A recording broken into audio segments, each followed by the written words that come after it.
ನಮಸ್ಕಾರ, ಪುಷ್ಪಾ ಕನ್ನಡ ಕುಕಿಂಗ್ ಚಾನಲ್ಗೆ ಸ್ವಾಗತ. ಉತ್ತರ ಕರ್ನಾಟಕದ ಕಡೆಗೆ, ಅದರಲ್ಲೂ ಹಳ್ಳಿಗಳಲ್ಲಿ ಹೆಚ್ಚಾಗಿ ಮಾಡುವಂಥ ಟ್ರೆಡಿಷ್ನಲ್ ರೆಸಿಪಿ. ಇದನ್ನು ನಮ್ಮ ಮನೆಯಲ್ಲಿ ಯಾವ ರೀತಿ ಮಾಡ್ತೀವಿ ಅನ್ನೋದನ್ನು ಶೇರ್ ಮಾಡ್ತಾ ಇದ್ದೀನಿ. ಎಳ್ಳಮಾವಾಸ್ಯೆ, ಸಂಕ್ರಾಂತಿ ಹಬ್ಬಗಳಲ್ಲಿ ಮಾಡುವಂಥ, ಅಷ್ಟೇ ಯಾಕೆ ಯಾವಾಗ ಬೇಕೋ ಆಗ ಸುಲಭವಾಗಿ ಮಾಡಬಹುದಾದ ಜೋಳದ ಹಿಟ್ಟಿನ ತುಂಬಾ ತೆಳುವಾದ ಖಡಕ್ ಜೋಳದ ಮಸಾಲ ರೊಟ್ಟಿ ಸುಲಭ ವಿಧಾನದಲ್ಲಿ ಮಾಡಿ. ಇದನ್ನು ಖಡಕ್ ದಪಾಟಿ ರೊಟ್ಟಿ, ಬೆರಕೆ ರೊಟ್ಟಿ ಅಂತಾನೂ ಕರಿಬಹುದು. ಹೇಗೆ ಮಾಡೋದು ಅಂತ ನೋಡೋಣ ಬನ್ನಿ. ಅದಕ್ಕೂ ಮುಂಚೆ ಸಬ್ಸ್ಕ್ರೈಬ್ ಮಾಡ್ದೇನೆ ನೋಡ್ತಾ ಇದ್ರೆ ಈಗಲೇ ಸಬ್ಸ್ಕ್ರೈಬ್ ಮಾಡ್ಕೊಳ್ಳಿ. ಇದರಿಂದ ನಾನು ಮಾಡೋ ಎಲ್ಲ ಅಡುಗೆ ವಿಡಿಯೋಗಳನ್ನು ನೀವು ಮಿಸ್ ಮಾಡ್ದೇನೆ ನೋಡಬಹುದು. ಮೊದಲಿಗೆ ಒಂದು ಮಸಾಲೆ ಪೌಡರ್ ರೆಡಿ ಮಾಡ್ಕೊಳ್ಳೋಣ. ಸ್ವಲ್ಪ ಮೆಂತೆಕಾಳು, 1 ಟೀ ಸ್ಪೂನ್ ಜೀರಿಗೆ, 1 ಟೀ ಸ್ಪೂನ್ ಹವೀಜ ಹಾಕಿ ಬೆಚ್ಚಗೆ ಆಗೋವರೆಗೂ ಹುರಿಬೇಕು. ಹುರಿಯದೇನು ಪುಡಿ ಮಾಡಿ ಸೇರಿಸಬಹುದು, ಆದರೆ ಹುರಿದರೆ ಬೇಗ ಪುಡಿ ಮಾಡಬಹುದು ಅಂತ ಹುರಿದಿದ್ದೀನಿ. ಇಷ್ಟಾದರೆ ಸಾಕು. 5 ನಿಮಿಷ ಆರೋಕ್ಕೆ ಬಿಟ್ಟು ಆರಿದ ನಂತರ ಕಲ್ಲಿಗೆ ಹಾಕಿ ಪುಡಿ ಮಾಡ್ತಾ ಇದ್ದೀನಿ. ಈ ಪುಡಿ ಹಾಕೋದ್ರಿಂದ ದಪಾಟಿ ರೊಟ್ಟಿಗೆ ಒಂದು ವಿಶೇಷವಾದ ಪರಿಮಳ ಬರುತ್ತೆ. ಹಾಗೇನೆ ಇದ್ರ ಜೊತೆಗೆ ಅರ್ಧ ಟೀ ಸ್ಪೂನ್ನಷ್ಟು ಓಂಕಾಳು ಸೇರಿಸಬಹುದು. ಈ ರೀತಿ ಪುಡಿ ಮಾಡ್ಕೋಬೇಕು. ಜೋಳದ ಹಿಟ್ಟನ್ನು ಈ ರೀತಿ ದಪ್ಪ ಕಣ್ಣಿರೋ ಜರಡಿಗೆ ಹಾಕಿ ಜರಡಿ ಮಾಡಿದ್ದೀನಿ. ಒಂದು ಮುಖ್ಯವಾದ ವಿಷಯ ಏನಂದರೆ, ಯಾವಾಗಲೇ ಆಗಲಿ ಲಟ್ಸಿದ ರೊಟ್ಟಿ ಮಾಡಬೇಕು ಅಂತಂದರೆ ಹಿಟ್ಟು ತೀರಾ ಸಣ್ಣಗೆ ಇರಬಾರ್ದು. ಸ್ವಲ್ಪ ಉಟ್ಟಾಗಿ, ಅಂದರೆ ಸ್ವಲ್ಪ ದಪ್ಪದಾಗಿಯೇ ಇರಬೇಕು. ಅಂದರೆ ಮಾತ್ರ ರೊಟ್ಟಿ ಲಟ್ಸೋದು ಸುಲಭ ಆಗುತ್ತೆ. ಇಲ್ಲ ಅಂತಂದರೆ ರೊಟ್ಟಿ ಹಿಗ್ಗೋದಿಲ್ಲ. ಅಳತೆಗೋಸ್ಕರ ಈ ಬಟ್ಲನ್ನು ತಗೊಂಡಿದ್ದೀನಿ. ಇದೇ ಬಟ್ಟಲಿನಿಂದ 1 ಬಟ್ಲು ನೀರು ಜಿಗುಟ್ಟು, ಅಂದರೆ ಜಿಗಿ ಮಾಡೋದಕ್ಕೆ ಹಾಕ್ತಾ ಇದ್ದೀನಿ. ಈ ನೀರು ಕುದಿ ಬರಬೇಕು. ಈಗ ಅದೇ ಬಟ್ಟಲು ಒರೆಸಿ ಜೋಳದ ಹಿಟ್ಟು ಹಾಕ್ತಾ ಇದ್ದೀನಿ. ಯಾವ ರೀತಿ ಹಾಕ್ತಾ ಇದ್ದೀನಿ ಅದೇ ರೀತಿನೇ ಹಾಕಿ. ಅಂದರೆ ಒತ್ತಿ ಹಿಟ್ಟು ಹಾಕಬೇಡಿ. ಮತ್ತು ಮೇಲೆ ಉಬ್ಬಿ ಬಂದಿರೋ ಹಿಟ್ಟನ್ನು ಈ ರೀತಿ ತೆಗಿಬೇಕು. ಈ ರೀತಿ ನೀರು ಕುದಿಯುವಾಗ ಲೋ ಇಲ್ಲವೇ ಮೀಡಿಯಂ ಫ್ಲೇಮ್ ಮಾಡಿ ಹಿಟ್ಟು ಹಾಕಬೇಕು. ಅಂದರೆ 1 ಬಟ್ಲು ನೀರಿಗೆ 1 ಬಟ್ಲು ಹಿಟ್ಟು ಜಿಗುಟು ಮಾಡೋಕ್ಕೆ ತಗೋಬೇಕು. ಇದನ್ನು ಈ ರೀತಿ ತಿರುಗಬೇಕು. ತಿರುಗ್ತಾ ಇದ್ದ ಹಾಗೆಯೇ ಸ್ವಲ್ಪ ಹೊತ್ತಿಗೆ ಈ ರೀತಿ ಮುದ್ದೆ ಥರ ಆಗೋಕ್ಕೆ ಶುರುವಾಗುತ್ತೆ. ಈ ರೀತಿ ಮುದ್ದೆ ಥರ ಆದರೆ ನಮ್ಮ ಜಿಗುಟು ರೆಡಿ.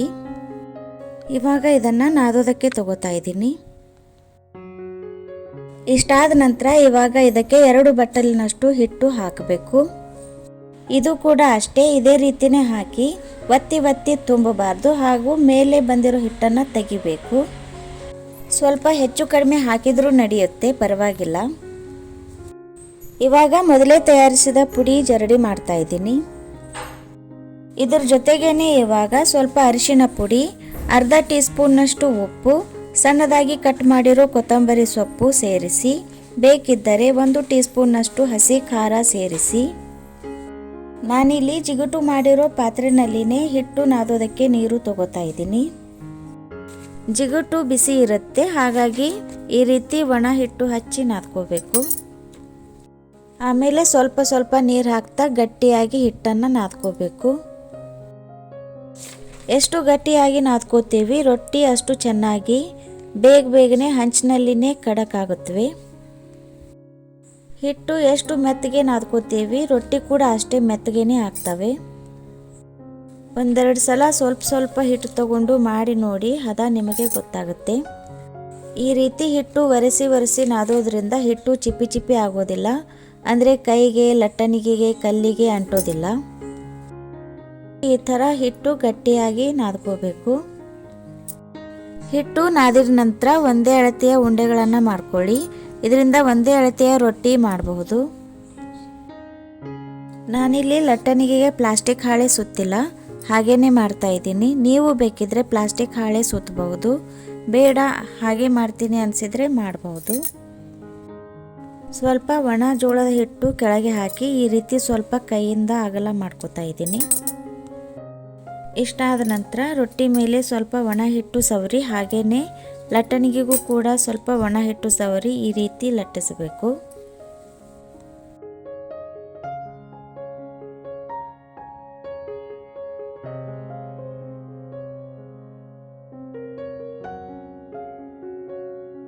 ಈ ರೀತಿ ತೆಳುವಾಗಿ ರೊಟ್ಟಿ ಲಟ್ಟಿಸಬೇಕು. ಇವಾಗ ಮೇಲ್ಗಡೆ ಸ್ವಲ್ಪ ಬಿಳಿ ಎಳ್ಳು ಹಾಕ್ತಾ ಇದ್ದೀನಿ.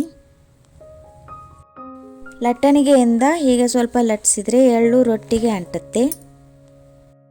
ಹೈ ಫ್ಲೇಮ್ನಲ್ಲಿ ಚೆನ್ನಾಗಿ ತವಾ ಕಾಯಿಸಿ ರೊಟ್ಟಿ ಹಾಕಬೇಕಾದ್ರೆ ಮೀಡಿಯಂ ಫ್ಲೇಮ್ ಮಾಡಿ ರೊಟ್ಟಿ ಹಾಕಬೇಕು. ರೊಟ್ಟಿ ಹಾಕಿದ ಸ್ವಲ್ಪ ಹೊತ್ತಿಗೆ ರೊಟ್ಟಿ ಮೇಲೆ ಹೀಗೆ ನೀರು ಹಚ್ಚಬೇಕು. ಮೇಲಿನ ನೀರು ಸ್ವಲ್ಪ ಆರಿದೆ ಅನ್ನಿಸಿದಾಗ ರೊಟ್ಟಿಯನ್ನು ಹೊರಳಿಸಿ ಹಾಕಿ ಎರಡೂ ಕಡೆಗೂ ಚೆನ್ನಾಗಿ ಬೇಯಿಸಬೇಕು. ರೊಟ್ಟಿ ತುಂಬ ತೆಳು ಆಗಿರೋದ್ರಿಂದ ಅದರಲ್ಲೂ ಹಿಟ್ಟು ಗಟ್ಟಿಯಾಗಿ ನಾದಿರೋದ್ರಿಂದ ಮೀಡಿಯಂ ಫ್ಲೇಮ್ನಲ್ಲಿ ಬೇಗ ಬೇಯುತ್ತೆ. ಹಾಗೆಯೇ ತುಂಬ ಚೆನ್ನಾಗಿ ಖಡಕ್ ಆಗುತ್ತೆ. ನೋಡಿ, ಹೀಗೆ ಅಂಚನ್ನು ಮಧ್ಯದಲ್ಲಿ ಹಾಕಿ ಬೇಯಿಸಿ. ಯಾಕಂದರೆ ಗ್ಯಾಸ್ನ ಉರಿ ಮಧ್ಯದಲ್ಲಿ ಇರೋದ್ರಿಂದ ಅಂಚಿನಲ್ಲಿ ಚೆನ್ನಾಗಿ ಬೇಯ್ದಿರೋದಿಲ್ಲ. ಮೆತ್ತಗೆ ಇರುವಂಥ ರೊಟ್ಟಿಯ ಅಂಚಿನ ಭಾಗವನ್ನು ಹೀಗೆ ಮಧ್ಯದಲ್ಲಿ ಹಾಕಿ ಬೇಯಿಸಿ ಖಡಕ್ ಮಾಡ್ಕೋಬೇಕು. ಈ ರೀತಿ ಜೀರಿಗೆ, ಮೆಂತ್ಯ, ಹವೀಜ, ಕೊತ್ತಂಬರಿ ಸೊಪ್ಪಿನ ಘಮದೊಂದಿಗೆ ತುಂಬಾ ತೆಳುವಾದ ಜೋಳದ ಖಡಕ್ ದಪಾಟಿ ರೊಟ್ಟಿ ರೆಡಿಯಾಗಿದೆ. ನೀವು ಕೂಡ ಈ ಉತ್ತರ ಕರ್ನಾಟಕದ ವಿಶೇಷ ರೆಸಿಪಿ ಖಂಡಿತ ಒಮ್ಮೆ ಮಾಡಿ ನೋಡಿ. ಹಾಗೆಯೇ ಈ ವಿಡಿಯೋ ನಿಮಗೆ ಸ್ವಲ್ಪನಾದರೂ ಉಪಯೋಗ ಅನಿಸಿದರೆ ಒಂದು ಲೈಕ್ ಮಾಡಿ. ಹಾಗೆಯೇ ನಿಮ್ಮ ಫ್ರೆಂಡ್ಸ್ ಮತ್ತು ರಿಲೇಟಿವ್ಸ್ಗಳಿಗೆ ಶೇರ್ ಮಾಡಿ. ನಿಮ್ಮ ಅನಿಸಿಕೆ ಅಭಿಪ್ರಾಯಗಳನ್ನು ಕಮೆಂಟ್ ಮಾಡಿ ತಿಳಿಸಿ. ಮತ್ತು ಇದೇ ಥರದ ಟೇಸ್ಟಿ ಡೆಲಿಷಿಯಸ್ ರೆಸಿಪಿಗಳಿಗಾಗಿ ಸಬ್ಸ್ಕ್ರೈಬ್ ಮಾಡಿ. ನಾನು ಮತ್ತೊಂದು ಇದೇ ಥರದ ಟೇಸ್ಟಿ ಮತ್ತು ಡೆಲಿಷಿಯಸ್ ರೆಸಿಪಿ ಜೊತೆಗೆ ಬರ್ತೇನೆ. ಅಲ್ಲಿವರೆಗೂ keep watching and thank you.